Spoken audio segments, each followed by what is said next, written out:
Bismillahirrahmanirrahim. Assalamualaikum warahmatullahi wabarakatuh, teman-teman mahasiswa semua. Di pertemuan yang kedua ini kita akan membahas tentang getaran dan gelombang ya. Seperti yang sudah kalian pelajari di SMP maupun SMA. Tapi untuk kali ini pemahaman kita lebih tinggi daripada yang dulu diajarkan di sekolah ya. Oke, kita akan mulai. Sebelumnya, getaran ini atau sering disebut sebagai vibration gitu ya. Perhatikan contoh berikut ini. Nah, ini gambar apa ya? Jam ya. Jam ini kalian lihat detiknya ini dia bergerak. Tapi bergeraknya itu kan dia muter gini ya. Dari 12 nanti muter sampai 12, muter lagi sampai 12. Ini disebut getaran. Ini juga ini, apa nih? Ada satelit ya, satelit yang mengorbit bumi. Kalian lihat di sini lintasannya juga sama ya. Misalnya satelit itu melewati titik ini, dia akan bergerak terus melewati titik ini. Nah, ini ada jam yang masih ukurannya pas, kemudian ini ukurannya yang besar. Ini ada juga benda yang sangat kecil, ternyata dia juga mengalami hal yang sama, mengalami getaran atau vibration ini. Nih, ini apa ya? Atom ya. Atom, lihat ini elektronnya itu dia juga, nih kita ambil salah satu elektron ini. Dia bergetar. Bergetar itu bergerak melalui titik kesetimbangan gitu ya. Oke, nah istilah getaran ini juga disebut sebagai gerak periodik. Periodik itu artinya pada masa tertentu dia bergerak pada masa tertentu ya. Jadi secara periodik bisa kita amati getarannya itu mesti akan seperti itu. Itu gerak periodik. Kemudian gerak harmonik atau juga osilasi, ini nama lain dari getaran. Gitu. Yang kalau harmonik kan harmoni ya, harmonis ya. Jadi membentuk semacam pola gitu ya. Membentuk semacam pola. Baik, kita lanjutkan. Ini juga contoh dari getaran yang dulu sering dicontohkan di SMP ya.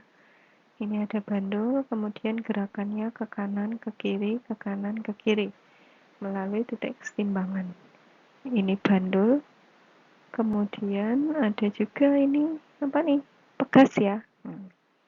Pegas itu kalau ditarik dia akan kembali ke titik kesetimbangannya. Nah, kalau kita amati gerakan bandul maupun gerakan dari pegas ini tuh ketika kita melihat lintasannya saja, maka coba kalian lihat nih, gerakannya itu cuman di sini-sini aja membentuk lingkaran atau orbit ini ya. Nah, gerakan yang seperti ini disebut sebagai getaran, gerakan bolak-balik terhadap titik kesetimbangannya. Seperti itu ya, titik kesetimbangannya. Ya, Kak, apa tetapan pegas atau konstanta pegas? Setiap pegas berbeda-beda tergantung dengan jenis bahan yang digunakan apa dan tergantung besar kecilnya diameter pegas tadi itu. Jadi ada konstanta pegas, kemudian nih ya, besarnya gaya pemulih itu sebanding dengan K, konstanta pegasnya berapa, dikalikan dengan X, besarnya jarak atau perpindahan menuju ke titik kesetimbangan ini tadi. Ini arahnya ingat berlawanan gitu ya. Nah,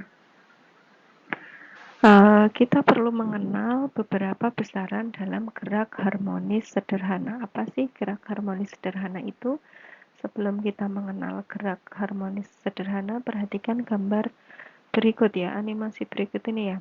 Tadi itu kan ketika pegas ditarik, nah ketika pegas ditarik ini sebenarnya intinya itu dia hanya akan berputar di sini. Jadi gerakannya itu kalau kita lihat lintasannya saja, lintasannya itu akan membentuk lingkaran ini. Besarnya, oh dia ke sini, kembali ke sini, kembali ke sini. Ini lintasannya, ini kita bisa lihat X-nya. Misalnya kita anggap ini merupakan keliling lingkaran gitu ya. Nih, dia bergerak dari sini ke sini, maka X-nya berapa? Ini yang disebut dengan simpangan. Nah, kemudian juga ada amplitudo, simpangan maksimum. Kemudian juga ada periode, kemudian juga ada frekuensi. Kalau periode itu waktu untuk bergetar satu kali ya. Kalau frekuensi banyak getarannya dalam satuan waktu. Nah, perhatikan ini dalam satu getaran ini kan membentuk sebuah lingkaran ya. Ini membentuk sebuah lingkaran, gerakannya harmonis lewat situ-situ aja. Nah, karena dia membentuk suatu lingkaran, ingat dulu di SMA kalian mengenal yang namanya ini kecepatan sudut ya. Kecepatan gerakannya itu adalah 2πf. 2π karena dia satu lingkaran itu kan 2π ya. 2π dikalikan dengan frekuensinya berapa untuk mencari kecepatan sudutnya, kecepatan gerakannya. Jadi perubahan kecepatan sudut itu perubahan posisinya terhadap sudut. Sudut itu kan 2π ya, 360 derajat. Kalau π itu kan 180 derajat. Nah, satu kali bergetar itu ternyata kan butuh 2π. Nah, kecepatannya berarti 2π kalikan F atau 2π per T. Nah, di sini juga bisa kita cari dengan cara akar dari K tadi itu ya, dibagi dengan M. K dibagi dengan M. Nah, ini karena ada akar K per M, maka kalau omeganya kita kuadratkan, jadinya apa di sini? Kalau omeganya kita kuadratkan, maka omega kuadrat itu akan menjadi K per M. Ya, simpen baik-baik, ini informasi ini akan berguna pada slide selanjutnya. Oke ya, ingat omega kuadrat itu sama dengan K per M karena dikuadratkan ini kan akarnya hilang gitu ya. Oke, nah berikutnya gerak harmonik sederhana. Perhatikan sistem balok pegas di atas di samping, maksudnya ya permukaan horizontal tanpa gesekan. Bila pegas tidak ditarik atau ditekan, maka balok berada pada posisi O. Kalau didiemin aja kan dia berada pada posisi O, pada posisi kesetimbangan. Ini didiemin aja ya. Bila balok ditarik ke kanan, maka pegas akan menarik balok ke kiri dengan gaya pemulih tadi itu sudah kita bahas. Kalau ini kita tarik ke kanan, maka akan bekerja gaya pemulih yang besarnya segini, minus Kx ya, arahnya berlawanan, maka di sini minus. Kalian ingat hukum 2 Newton bahwa besarnya gaya itu sebanding dengan massa dikalikan percepatannya ya, karena dia bergerak kan. Bergerak itu mesti ada perubahan kecepatan. Perubahan kecepatan itu namanya percepatan. Ini ya, ini ya. Nah, berarti kan kalau F sama dengan min Kx, F juga sama dengan massa dikalikan percepatannya. Berarti ini sebanding ya. Minus Kx itu kan sama dengan M kalikan A kan. Maka kita bisa mencari percepatannya. Tinggal kita pindah aja ya. Ini M-nya kan pindah ke ruas kiri menjadi bagi ya. Atau tinggal dibalik saja. A-nya pindah ke M-nya pindah ke kiri ya, jadi bagi. Sehingga A sama dengan minus K X, K kalikan X per M. Itu ya. Oke. Ingat-ingat di sini ada A, tadi sudah ada omega ya. Nah, di sini ada A itu minus K per M kalikan X. Kalau tadi itu omega kuadrat apa? K per M ya, tadi ya omega kuadrat ya. Berarti ada hubungan di sini ya. Nah, oke kita lanjutkan. K-nya masih sama, konstanta pegas, kemudian M-nya adalah massa beban baloknya tadi itu. Nah, sehingga di sini bisa kita lihat bahwa besarnya percepatan itu sebanding dengan perpindahannya, X-nya. Arah percepatan berlawanan dengan perpindahan. Kalau arahnya berlawanan ya, arah percepatannya. Nah, bila pada benda bekerja gaya yang arahnya selalu berlawanan dengan arah perpindahan, nih ingat, bila benda itu bekerja gaya yang arahnya selalu berlawanan dengan arah perpindahan, maka benda akan mengalami gerak harmonik sederhana. Gitu ya. Oke, kita lanjutkan. Tadi kita sudah punya A, sudah punya omega kuadrat ya. Nah, kita akan menurunkan persamaan tersebut diferensial. Masih ingat ya, rumus ataupun materi tentang matematika ya, diferensial ya. Nah, di matematika itu kan percepatan itu kan diturunkan dari kecepatan dibagi waktu. Sementara kecepatan itu adalah perpindahan dibagi waktu. Sehingga di sini besarnya percepatan itu adalah perpindahan kuadrat dibagi dengan waktu kuadrat. Ini next saya akan tulis-tulis ya. Untuk kali ini saya tidak menulis dulu. Nanti kalau perlu penjelasan akan saya, atau nanti kita bahas penulisannya itu di pertemuan ketiga ya. Gitu. Yang penting kalian pahami dulu di awal. Ini, besarnya percepatan itu adalah turunan kedua dari perpindahan dibagi dengan turunan kedua dari perpindahan terhadap waktu gitu ya. Cara bacanya seperti itu. Nah, tadi sudah kita dapatkan K per M itu kan omega kuadrat tadi ya. Maka persamaan A itu sama dengan minus K per M kalikan X. Ini yang kedua tadi ya. Nah, sekarang kalau ini K per M-nya kita ganti dengan omega kuadrat kan boleh ya. K per M-nya ini kita ganti dengan omega kuadrat, maka persamaan ini kan akan menjadi A sama dengan minus omega kuadrat X. Gitu kan? Ini ya. A-nya ini sama dengan minus omega kuadrat X. Dapatnya dari sini dan sini. Nah, persamaan ini disebut sebagai persamaan getaran. Salah satu fungsi yang memenuhi persamaan ini adalah fungsi sinusoidal. Sinus ataupun kosinus. Sinus ataupun kosinus ini kaitannya sama gerak yang tadi itu ya. Sinusoidal itu selalu membentuk sudut atau ada kaitannya dengan sudut, kemudian bisa kita cari dengan sinus ataupun kosinus yang paling mudah gitu. Nah, ini untuk mencari berapa perpindahannya kita bisa pakai X, perpindahan X terhadap waktu.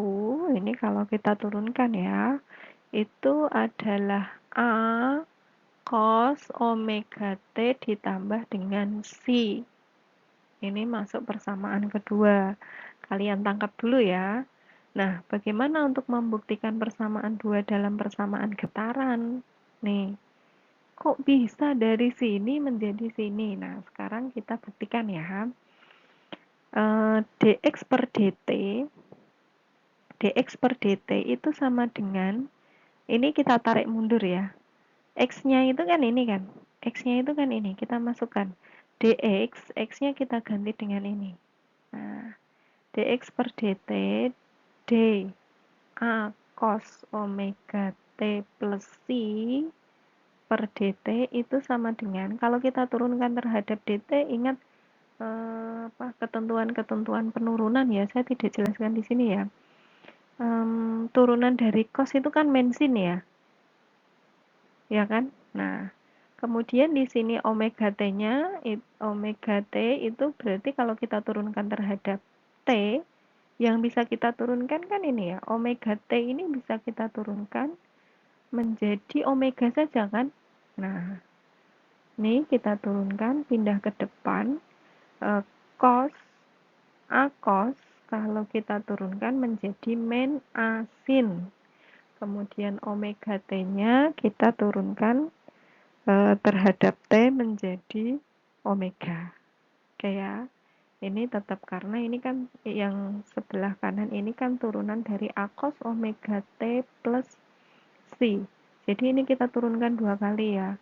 A cos omega T itu turunannya adalah min A sin omega T plus C. Nah, kemudian yang di dalam kurung ini juga bisa kita turunkan terhadap T kan, ini dt kan.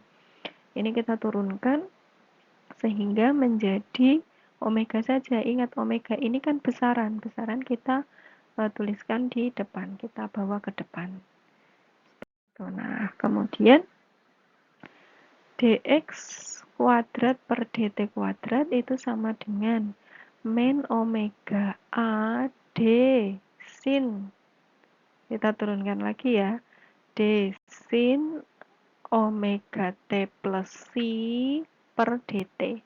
Sama dengan, ini kita turunkan lagi kan. Diturunkan lagi terhadap T kan bisa ya.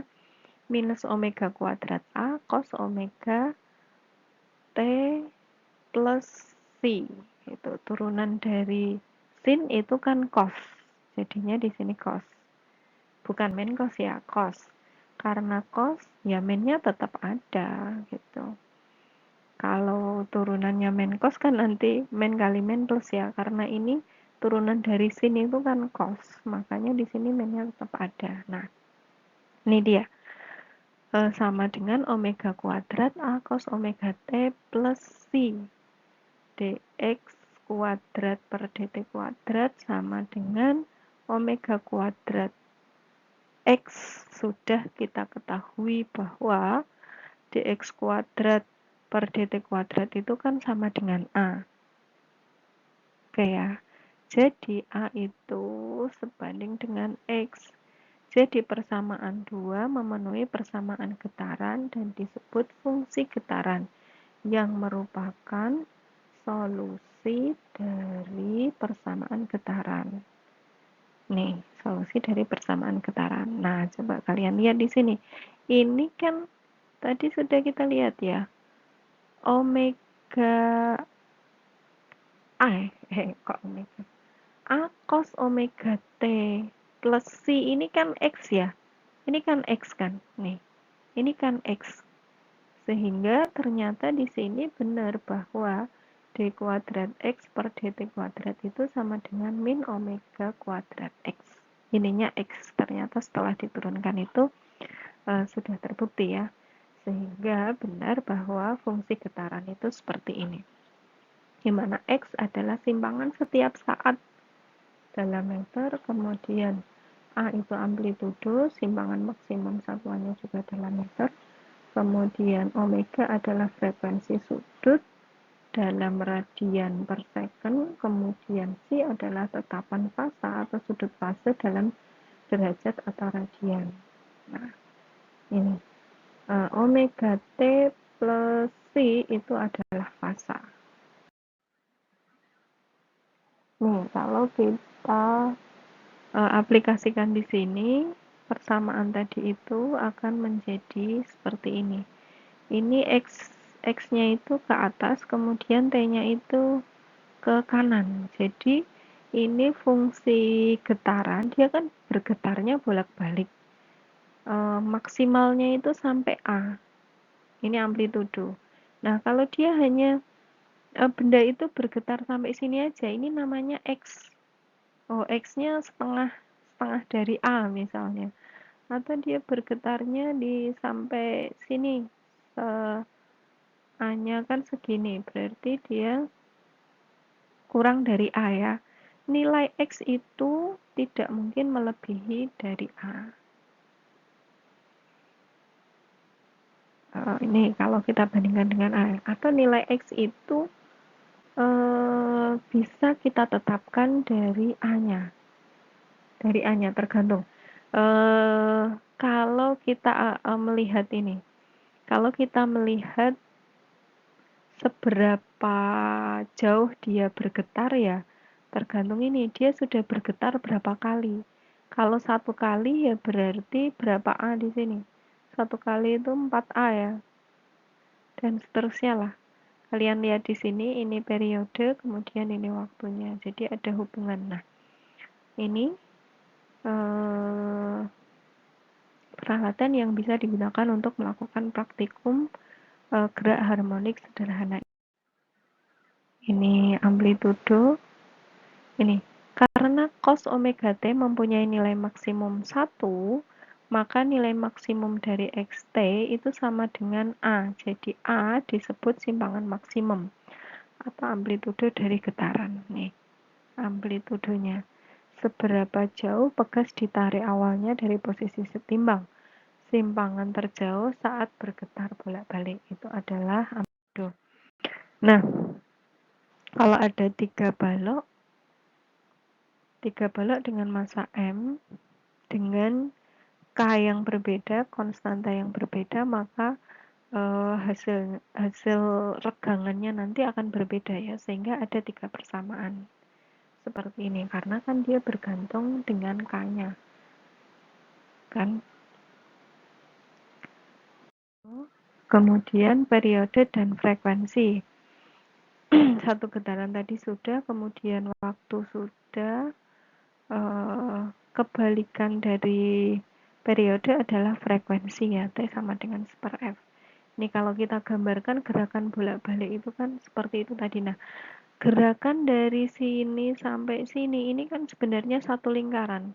Kalau dia bergetar sampai sini dua lingkaran gitu kan. Dia bolak-balik aja. Tetapi kalau keliling lingkarannya itu kita urai, itu kan akan seperti X ya, panjang dari keliling lingkarannya itu kan X gitu. Nah, kemudian periode dan frekuensi. Ini periode dan frekuensi ada dua getaran dengan amplitudo yang sama tetapi frekuensinya berbeda. Maka perbandingan grafik simpangannya terhadap waktu seperti gambar berikut ini. Ini kalian pahami lagi. Yang merah ini periodenya lebih kecil daripada yang atau setengahnya ya, setengahnya dari yang biru ya. Periodenya lebih kecil, berarti ini lebih cepat ya. Atau frekuensinya dua kali. Jadi kalau yang biru ini bergetar satu kali, ternyata yang merah ini sudah bergetar dua kali. Nih kalian lihat nih. Ini satu, ini dua, sudah bergetar dua kali, tapi yang warna biru ini baru satu kali. Maka penggambarannya seperti ini. Kaitan frekuensi, periode, dan kemudian ada hubungan antara parameter-parameter getaran. Persamaan getaran ini tadi adalah fungsi trigonometri. Ingat di sini ada kaitannya dengan sudut ya, karena kan dia tadi bergetarnya itu sinusoidal. Diketahui bahwa fungsi trigonometri itu kan periodik berulang terhadap waktu dalam 2 pi radian 360 derajat tadi ya. Periode T adalah waktu untuk benda menempuh satu siklus.